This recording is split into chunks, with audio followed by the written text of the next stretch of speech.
Hello, so I'm gonna try this again. I tried a live stream before and it didn't quite work out right. My bit rate wasn't working quite properly, so I'm gonna try this again. So, welcome to Kyle Suggs Live.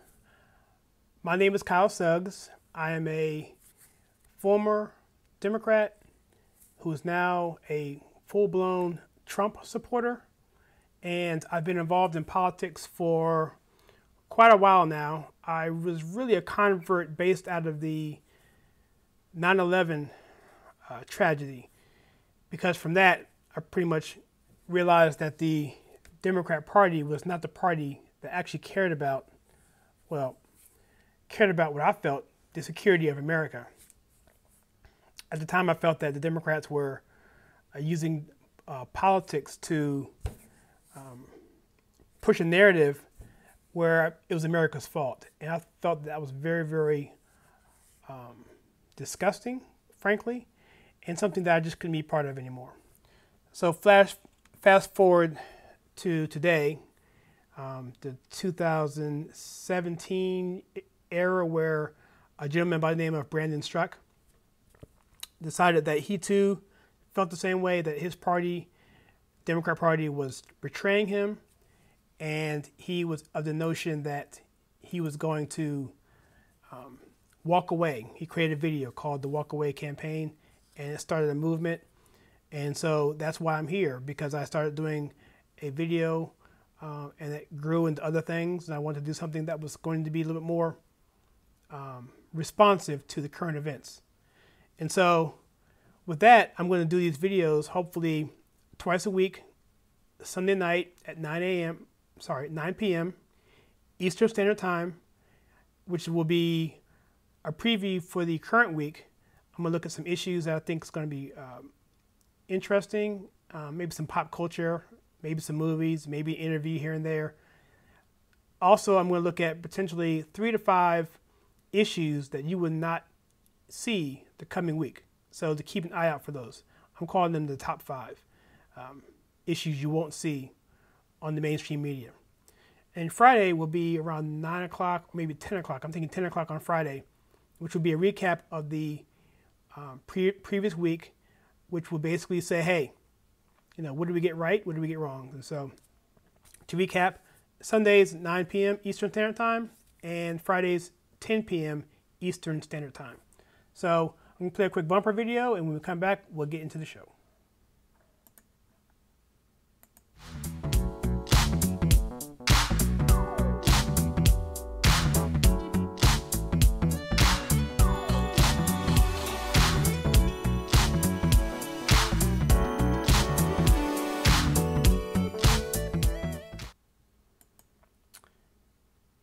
And we're back. So I talked about myself a little bit before, but I'm going to kind of rehash that. Again, my name is Kyle Suggs. I was the chairman of the Guilford County Young Republicans for a couple of years. I ended up becoming the national committee man for North Carolina for the National Federation of Young Republicans. I represented North Carolina in the National Convention in 2006. And from there, I've been involved in various other social and civic groups associated with conservatives, and also with just community outreach type of stuff as well. So I've been pretty active. But again, when Donald Trump became president, and even before that, dealing with the election of 2016, I had thought that I had seen division. I thought I had seen hatred. I thought I had seen utter disgust and dismay for anything righteous or liberty sensitive.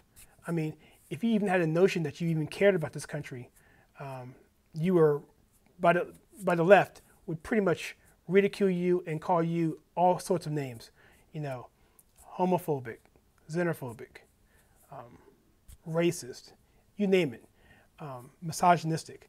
And it's like they've gotten to the point now where they can't get away from a social justice agenda, because I believe strongly, and I'll get into this a little bit later, that President Obama did an excellent job of destroying his party, losing over 1,000 seats across the United States in the various state and state Senate, state House elections, where several states who were Democrat majority in their House and their state Senate flipped over to become Republican majorities. And that's going to be a big problem for them going into the midterm, and I'll get into that a little bit later. And so, because of that, the people who actually had common sense in the party left. And so, the only thing they had left was a vacancy, which was filled by these left-wing socialist, communist, 99%ers, whatever you want to call them, paid to march, George Soros activists, and just, outright strange, Antifa, whatever, you know what I'm talking about.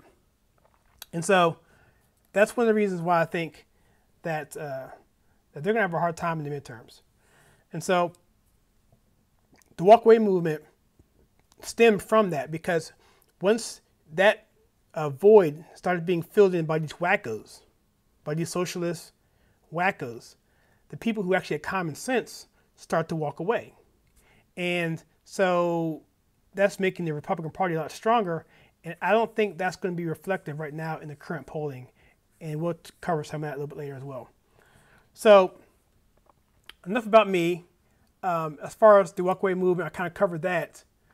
That is something that is becoming a major problem for the left. So much so that they're trying to block, they're trying to deflect any kind of attention away from this movement. They even, the founder, Brandon Strzok, they even blocked him from Facebook for 30 days because he posted something saying that he would be on InfoWars, Alex Jones's network. He just mentioned the name InfoWars, and they banned him for 30 days. Now, that speaks for itself. And so they're having a march the weekend of the 27th of October. It's going to be a 3-day event. You can go to their website for that. I'll put a link down there in the show notes here. But essentially what they're doing is 3 days. They're going to have Friday is going to be a banquet, a dinner. It's going to be at the Trump, I think it's going to be at the Trump Plaza Hotel there on Pennsylvania Avenue. I'm not positive on that, but I think it's definitely going to be at a Trump venue. The next day, on Saturday, they're going to march from the DNC in D.C. to wherever they're going to go. I believe it's going to be on the Mall. And then Sunday, they're going to have a Sunday brunch to wrap up the weekend. So I will be in Gettysburg that weekend giving a tour. I give tours at Gettysburg, by the way, as a hobby. So I may not actually physically be there. I definitely won't be there on Friday, but I may be there if I can get done. Maybe Sunday for the brunch, maybe Saturday in the afternoon, but DC on Saturdays is crazy. That's where I'm from. I grew up there, so I know it's a crazy place to be. If you're not already downtown by that time, it's going to be very difficult to get in there. So we'll see. But nevertheless, that's that. And so what I'm going to do on these Sunday shows is talk about the top 5 issues or topics that you will not hear about the coming week.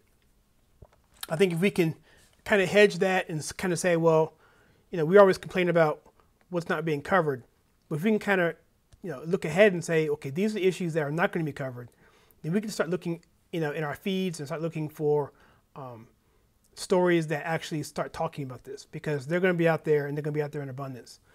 And so the first topic I have, well, this is really an honorable mention, but it's, so this isn't part of my top 5. And you will hear about this, definitely. You're hearing about it now, is that Tiger Woods won his first tournament in 5 years. His last tournament he won was in 2013. And I was actually at his last tournament that he won. It was the AT&T National in D.C. Actually, it was north of D.C. I was at that tournament. Actually met his wife and his kid. And it had only been like a month prior to Thanksgiving where everything went down. So very interesting, that whole situation. But the reason why I mentioned Tiger is because after what he's been through, and none of us can justify what he did, right? I mean, no one can say, hey, we all know what he did was pretty horrible. However, that being said, given somebody of his stature, where he was in life, where he was in pop culture, where I watched every single tournament that he was in, no matter what, because he had a chance of winning it, which in golf is pretty difficult considering the level that you're playing at and the difficulty in hitting that ball and over the course of 4 days. And, it's just a very difficult sport. And he mastered that sport and took it to a level that hadn't been seen before ever. And for him to go from that high to that low through the divorce, through scrutiny, from embarrassment, from an ex-girlfriend that he broke up with who ended up talking bad about him, to back surgeries, to injuries, to more back surgeries, to missing coaches, to changing your swing, to changing your putter. It's just, for him to do that just shows you that if you work hard, if you are, if you persevere, if you believe in yourself, that anything can happen. And I think it's a brilliant thing that he did. And if he doesn't win another tournament the rest of his life, I think this can be his crowning achievement, because, it's one thing to be good and stay good, but it's one thing to be good, come down to nothing, and then come back up and win again. And so I believe he will win another major before it's all said and done. In fact, he may win 2 or 3 if he stays healthy. So that's Tiger. Number 5, the fifth topic that you will not hear about in the mainstream media in the next week is going to be the fact that the China economy is collapsing, and the fact that President Xi is in the process now of damage control with the leadership within his own administration. He's losing popularity because his economy is literally tanking. China had a false economy, which is based on intellectual property that they stole from the United States and other countries through their spying and their espionage, intellectual espionage. And they were devaluing their currency to the point where it made it very difficult for anybody to compete with them. They were practicing in unfair trade laws, whereas they would export way more than they would take in, and then penalize anything that they did take in, meaning that the American farmers and companies just had a very difficult time competing with China. It made it almost impossible. And for a long time, China was just a big bully, saying, you know what, we're going to do this, and how dare you try, and we dare you to try to come back against us. And Trump's like, you know what, we're going to get our economy strong. We're going to be to a point where we're going to say we can stand on our own. We can feed ourselves. We can defend ourselves. We have natural resources. We're now the #1 energy exporter in the world. We will soon be, within the next year or two, the #1 oil exporter in the world. It's just nuts. So Trump said, you know what? I'm going to flex our muscle as the U.S. and basically tell you, go for it. I'm going to impose $267 billion in tariffs on you, and you deal with it. And of course, the political and economic experts want to say that that's crazy, but you can't argue with the results. They would say that the inflation is going to go high and that we will lose jobs, which on paper makes perfect sense, but that's not what we're seeing. We're seeing prices go up, but we're not seeing any job loss. We're not seeing outlandish inflation. Prices are going up, but it's not to the point where it's causing an impact in our economy. And we'll get into that later, because that's also on our list. Number 4, back on number 5, there's an article that I'm going to put in the link here. It's by the Gateway Pundit, and it talks about how how China basically has arms behind its back crying uncle, that they're basically in a bad position. So I'll put that link down there as well. It's on the Gateway Pundit tonight. Number 4 is going to be the FISA, or the Russiagate, or the Rosenstein chaos that's going on now. There's so much to deal with here, but it doesn't matter what the topic is within this whole sub news story, is the fact that you won't hear about any of it in the mainstream media. So if it's involving declassification or FISA memos or FISA warrants or Rosenstein or anything like that, Comey or Strzok or Page or whatever, you're not going to see it. So this is going to be in the top 5 for a long time until we can get out of this. But the deep state is really reeling right now because what's happening is as information is coming out in a slow drip, kind of like the WikiLeaks back in 2016, every day it seemed like something was coming out. It's like a paper cut, paper cut, paper cut. And what's happening was it made it very difficult for Hillary to be on message. It made it very difficult for anything to stick in the news cycle because this was coming in there and biting them. Same thing here. So as we get closer to the midterms, I'm thinking very strongly that we're going to see a major thing break. And I will tell you right now, do not be surprised if we see Jeff Sessions do a major announcement, or we see they have 51,000, I believe, sealed indictments that we have no idea what those things are. So I won't get into any of that stuff, but there's a lot of things happening there, but you will not hear about that on the mainstream media. And by the way, on this note, if you want to do some research, the best way to do it is to not use Google, because Google is in total cahoots. If you go to Google and you try and do a search, it's going to be anti-Trump 100%, at least for the first 5 or 6 pages as you go through. I'd recommend you go to a site called DuckDuckGo and get their browser. If it's on your phone, get their browser. If it's on your computer, you can make it the default search engine. You also have in Firefox and in Chrome, there's actually apps for DuckDuckGo. We actually put that into you have it installed in your browser so that you can do a search on the site itself and not ever worry about having to go to Google. Google does have a place, especially if you're dealing with the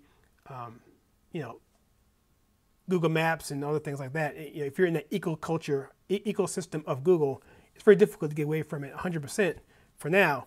But in terms of searching and doing research, the only way to go right now is DuckDuckGo or other engines that are like that are not tied to Google or Facebook or any of these mainstream media conglomerates.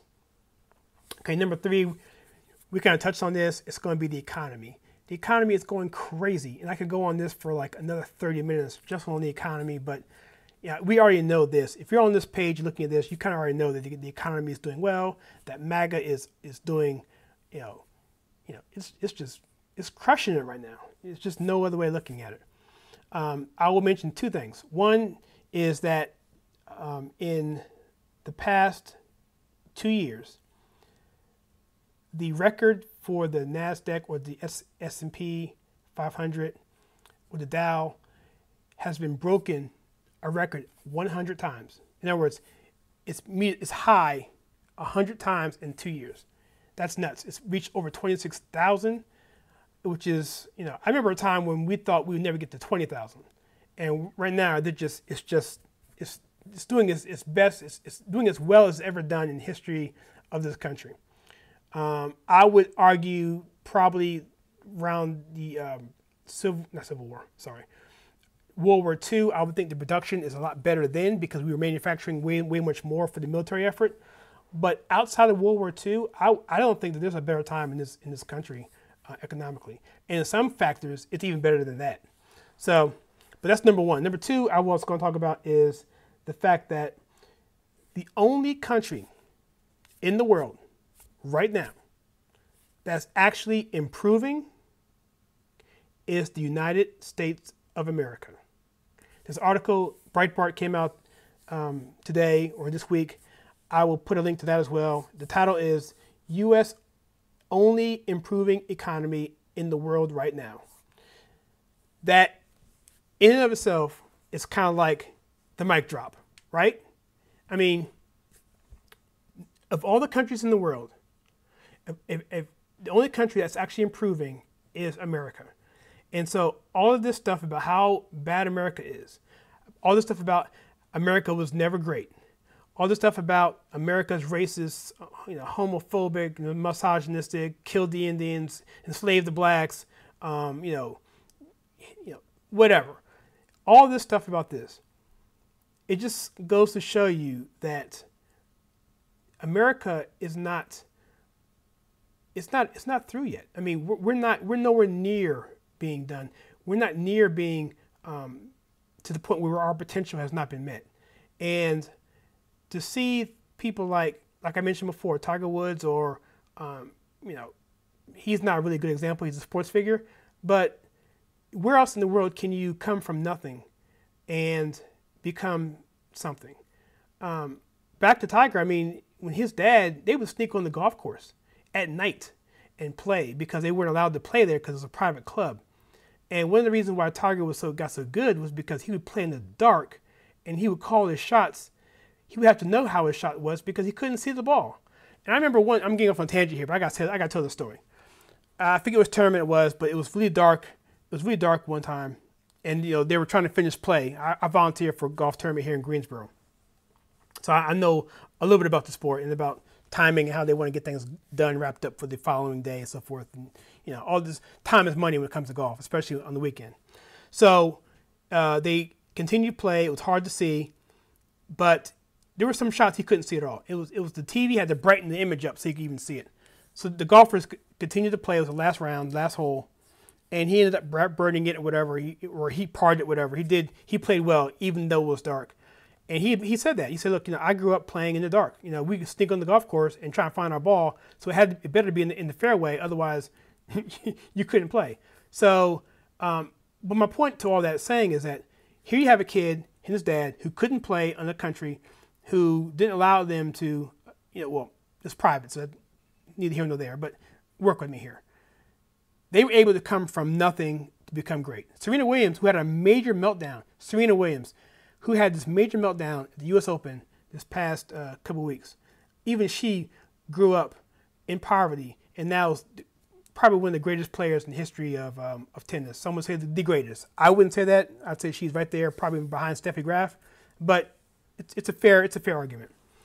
But all goes back to America and about how this country excels regardless of the circumstances around it.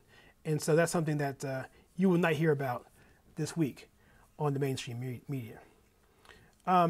Also, for number 2 would be my ongoing dealings with the midterms.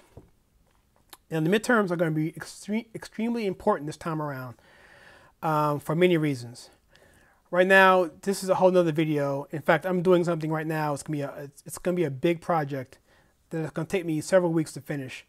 But I want to have it out prior to the midterms, and it's going to be something where that when people see it, I think they'll get excited. I'm going to relate a major historical point in time and relate that to the midterms and how those two are parallel.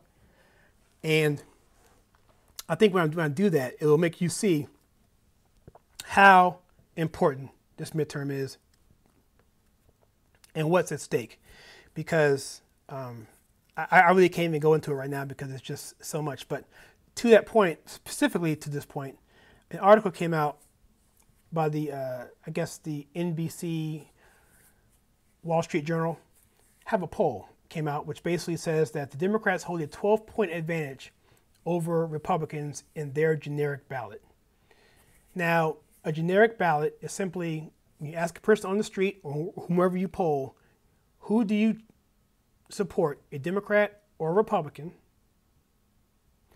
And in this case, they're saying by a factor of 12, people are supporting Democrats.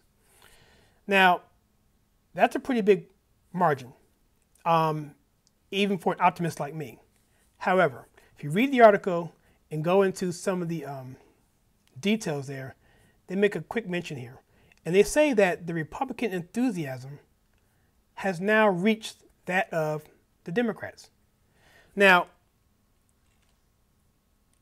the fact that the Democrats are enthused is a positive thing for them. But the fact that the Republicans are enthused too is a bad thing for Democrats because the Republicans have a built-in advantage when it comes to gerrymandering due to the fact that Obama lost those 1,000 seats. There's a penalty to that. Losing those state house and state senate seats, and having those seats and those houses or those states go Republican at the turn of the census, sorry, at the census of 2000, what was it, 2010, that was when those lines get redrawn. So wherever state house and state senate has the majority, they control the redistricting at the time of the census. So every 10 years, you have that happen. And so Republicans redistrict it, and now they have a serious gerrymandering advantage. And so anytime the Republicans have a -7 or 8 deficit in the generic ballot, that's kind of where they need to be to kind of keep the House. Anything below that, they're pretty much safe. So 12 is definitely well beyond that. But if you go to Rear Clear Politics and look at their average, that's coming down. Right now it's at 7.8. It was at 8.4 last week. And, you know, I believe that once Trump starts his campaign toward the end of the month of October, he's going to start going to these key districts and start, you know, having his rallies. And the one in Missouri was ridiculous. I believe, I don't want to get the numbers right, but I know it's wrong, but I think there was a 2 mile long line to get into the event. I want to say 30,000, but I don't know. This is off the top of my head. This wasn't part of my notes, but I'm just kind of, you know, improvising here a little bit. But my point is that when Trump comes to a town or a district or a whatever, his success rate is extremely high. And not only him coming there, what happens is when people come together, the message gets out, and that party, the local party, gets activated. When the president comes to town, wherever it is, that local party gets activated in a way that people don't understand. The grassroots gets you know, pushed out. The Republican Party has a $45 million cash fund or war chest just for the midterms. They raised over $250 million for this midterm. It's like the biggest money-raising midterm in the history of the Republican Party. If the Republican Party is not enthusiastic, or if they're not going to come out to vote, or if they're that far of a deficit in terms of a blue wave coming, why is it the fact that the Democrats can't get people to come out? Why is it that Barack Obama can't fill a convention hall setting when he comes to speak? Why is it that Trump is having these crazy crowds, even bigger than they were when he was running? I just don't see it. I see it as being, in the Senate, I see it being a strong showing for the Republicans. I think they'll pick up at least 3 seats, maybe 4 or 5. Best case, maybe even 7 or 8. In the House, they have a 20-plus seat majority there. They could lose as many as 10 and still be okay. For them to lose the House, it would take a lot because of the gerrymandering that they have. But again, I think when you add all the factors in, and you put the Trump factor in there, you put the fact that this next topic is going to be a galvanizing issue for Republicans as well. I think Republicans should be fine, but we should definitely get out there and vote. Knock on doors, contact your local GOP headquarters, ask how you can help out, call, do whatever you can, yard sign, whatever. Every little bit thing will help. If we can get our turnout to be close to what happened in 2016, we'll be fine. So no worries there. Okay, and lastly, the number one topic that you will not hear about in the coming week is not the Kavanaugh, because you will hear about that, but it's some of the things that you're hearing about that's going to be part of this. So let me pull up a graphic here. Well, let me pull this up first, since this is the generic ballot I was telling you about before. This is a Real Clear Politics. Just going back to that, you see the 41. I don't think I show you everything here. I need to back out. But anyway, these are the polls. This is a bad angle. Anyway, don't worry about that. I can't get the whole thing to show. But that's, you can go online to see that. Whatever. You're missing the actual results. But if you were to let me see.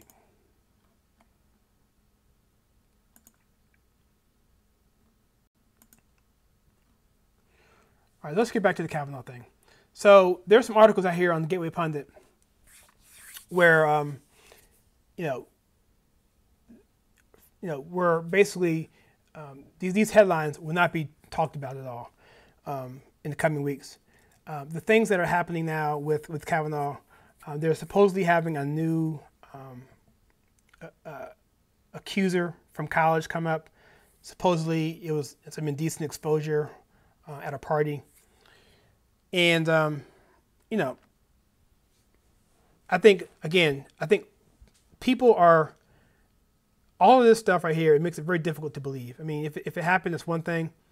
But I think what's happening is the reason why you only have 25% of people that actually believe the accuser, 25% of women that actually believe the accuser, is because I think people are getting jaded on these accusations. And they're getting pissed off because there's a lot of people who've actually had serious sexual assault crimes committed against them, and they haven't been heard. Like the gentleman for the Democrat Party, Ellison, who beat and battered his girlfriend, and nobody's talking about that. And there's other cases I can go on about that. And it's really unfair. I think people are just saying, you know what, they're tired of it. They want evidence, and they want it to be done in a proper way, because this country is still a country, as far as I know, where you're innocent until proven guilty. And so that's what you won't hear about at all in the coming week. What you're going to hear about is a bunch of bait and switch about how Republicans don't care about rape victims and war on women, where it's the exact opposite. It's the Republican Party. It's the party that actually does care about women in a way that is genuine. And I just don't see this. Well, we'll see what happens, but I just don't see the American people standing up for this. So supposedly Thursday, they're going to testify, and we'll see what happens. But the clock is ticking on this, and I think what this is going to do is it's going to remind people why Trump was elected, because there was a strong faction within the GOP that did not want him to be elected. A lot of the establishment and some of the conservative, even some of the Christian conservatives didn't want him. But because of his ability to put a Supreme Court justice, because they knew we would have, because Anton Scalia had passed away. So Neil Gorsuch was definitely something that people were looking towards. We didn't know who it was at the time. We knew someone was going to come in. And they had the possibility of putting maybe 2-3 people on the court, is what brought the Republican Party back home and vote for Trump. And so this whole thing is going to remind people as to why that is so important. And I think it's just going to bring the party back together again. And a galvanized, energized, activated Republican Party is very difficult to beat, especially in a midterm, especially against a party who doesn't have anything to run on other than hate, social justice warrior issues, and outright communism and socialism. And so, that's really, what I think this whole thing's about. And that's all I had for this episode. So that being said, that's all I have. So look again for this on Friday at 10 p.m. Eastern Standard Time. And hopefully we'll do a little better job at some of the technical difficulties. Comment below, like, and subscribe if you haven't already. And look forward to seeing you again soon. Okay? So with that, have a great week. And remember that knowing your past helps us to relate to the future, because ultimately that's how we learn, and that's how we maintain the liberty that we have. Till next time.